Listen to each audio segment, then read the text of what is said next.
Estudo Bíblico 16.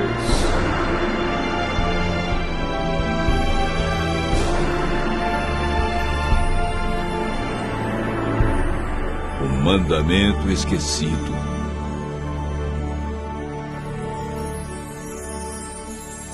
Alguns cristãos guardam o sábado como dia santo de culto e repouso. Outros guardam o domingo. Há quem santifica a sexta-feira e outros dias da semana. Em todos os casos, há pessoas sinceras que seguem o que lhes foi ensinado, sem nunca ter examinado o que Deus diz a respeito. É verdade que há também os que preferem esquecer justamente o que Ele mandou lembrar. A Bíblia, que é a palavra de Deus escrita, é a única autoridade máxima para responder à pergunta: que dia devemos observar como santo?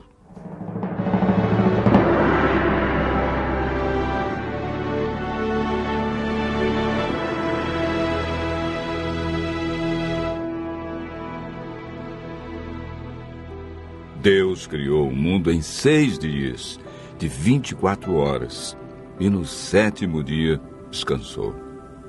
Em cada dia executou uma parte de sua criação. Entre os dias que marcaram a semana da criação, existe um que foi separado por Deus para estarmos mais próximos dele. Um dia para descanso e adoração. Um dia para servir as pessoas e receber bênçãos especiais. Marcos relata as palavras de Jesus. O sábado foi estabelecido por causa do homem, e não o homem por causa do sábado. Marcos, capítulo 2, verso 27. Esse texto diz claramente que o sábado foi feito por causa do homem. Não diz que foi por causa do judeu, do hebreu, do grego, do gentio. Diz homem no sentido genérico, para referir-se ao ser humano, homem e mulher. A Bíblia é clara em afirmar em Êxodo, capítulo 20, verso 10, que o 7º dia é o sábado do Senhor teu Deus. Vejamos agora a origem do sábado na Bíblia e a sua observância na história bíblica. Gênesis, capítulo 2, versos 1 a 3. Assim, pois, foram acabados os céus e a terra, e todo o seu exército. E havendo Deus terminado no dia 7º a sua obra que fizera, descansou neste dia de toda a sua obra que tinha feito, e abençoou Deus o dia 7º, e o santificou, porque nele descansou de toda a obra que como Criador fizera. O sábado é o memorial da criação e foi instituído por Deus antes da entrada do pecado. Adão e Eva foram fiéis observadores do sábado. Moisés viveu cerca de 1500 anos antes de Cristo e ensinava a observância do sábado nos seus dias. Mesmo antes de receber os 10 mandamentos no Monte Sinai, ele sabia que Deus reservara um mandamento sobre a guarda do sábado. Em Êxodo, capítulo 16, verso 23, lemos: E isto é o que disse o Senhor: amanhã é repouso, o santo sábado do Senhor. E quando alguns desobedeceram, foram repreendidos por Deus com as seguintes palavras: Até quando recusareis guardar os meus mandamentos? Êxodo, capítulo 16, verso 28. O profeta Isaías, que viveu cerca de 700 anos antes de Cristo, afirmou e declarou sobre o dia de adoração: Se desviares o pé de profanar o sábado e de cuidar dos teus próprios interesses no meu santo dia, se chamares ao sábado deleitoso e santo dia do Senhor, digno de honra, e o honrares, não seguindo os teus caminhos, não pretendendo fazer a tua própria vontade, nem falando palavras vãs. Portanto, o profeta Isaías ensinou a validade do quarto mandamento. Isaías, capítulo 58, verso 13. Através do profeta Jeremias, Deus confirmou em seus dias a validade do sábado. Se deveras me ouvirdes, diz o Senhor, não introduzindo cargas pelas portas desta cidade no dia de sábado, e santificardes o dia de sábado, não fazendo nele obra alguma. Jeremias, capítulo 17, verso 24. Ezequiel apresenta o sábado como sinal do Deus verdadeiro. Também lhes dei os meus sábados para servirem de sinal entre mim e eles, para que soubessem que eu sou o Senhor que os santifica.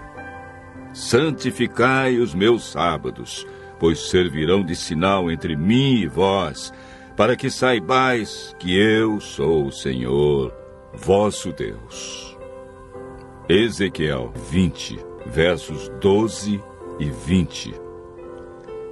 Por todo o Antigo Testamento, podemos observar a insistência dos profetas quanto à fidelidade ao quarto mandamento. Mas o que ensina o Novo Testamento quanto à observância do sábado? Lucas afirma que Jesus, indo para Nazaré, entrou num sábado na sinagoga, segundo seu costume, e levantou-se para ler. Ele também registra a experiência das mulheres que seguiam a Jesus. Era o dia da preparação e começava o sábado. As mulheres que tinham vindo da Galiléia com Jesus viram o túmulo e como o corpo fora ali depositado. E no sábado descansaram, segundo o mandamento. Lucas 23, versos 54 e 55. Mesmo após a morte de Cristo, elas obedeceram ao quarto mandamento, pois Jesus não havia ensinado nada diferente. Os apóstolos mantinham também o costume de Jesus. Atos, capítulo 17, verso 2, diz: Paulo, segundo o seu costume, foi procurá-los e por 3 sábados arrazoou com eles acerca das Escrituras. Mesmo onde não havia sinagoga, ele adorou a Deus no sábado. Atos, capítulo 16, verso 13. Quando em Corinto, Paulo, durante 1 ano e 6 meses, isto é, 78 sábados, não mudou seu dia de adoração, nem o costume de ir à igreja aos sábados. Atos, capítulo 18, versos 4 e 11. Em toda a Bíblia podemos ver a insistência dos profetas, de Jesus e dos apóstolos a respeito do quarto mandamento. Ao povo de Deus cabia a responsabilidade de ensinar entre as nações o sábado como o verdadeiro dia de adoração, uma das exigências de Deus expressa nos 10 mandamentos. Após a volta de Jesus e o milênio, iremos morar na nova terra, desfrutando das bênçãos do dia de sábado por toda a eternidade. Jesus afirmou em João, capítulo 14, verso 15, Se me amais, guardareis os meus mandamentos. Tiago diz no capítulo 2, verso 10, Pois qualquer que guarda toda a lei, mas tropeça em um só ponto, se torna culpado de todos. Continue ouvindo a voz de Deus, usufruindo das bênçãos da criação e praticando a esse mandamento por amor a Jesus.